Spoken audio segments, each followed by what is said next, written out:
Welcome to the Slop Farm. Enjoy the video.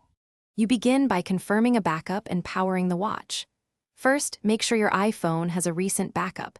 This preserves health and activity data. Once done, connect the watch to its charger and open the watch app on your iPhone. Tap My Watch, then General. Here you start the reset sequence. You're not deleting yet, you're preparing to remove the link and ensure the phone will restore settings if you set the watch up again. Now you perform the erase. In the Watch app, choose Reset and select Erase Apple Watch content and settings. This removes data and unpairs the device from your iPhone.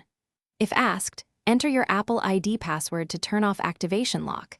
This is crucial for later reuse or resale. Alternatively, you can erase directly on the watch via Settings, General, Reset.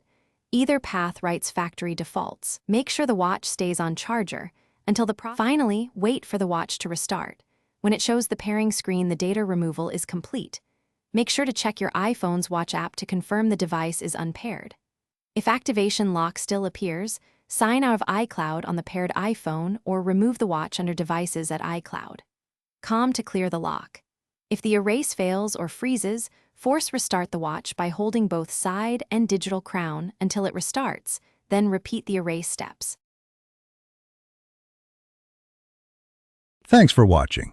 Consider subscribing if we helped you today.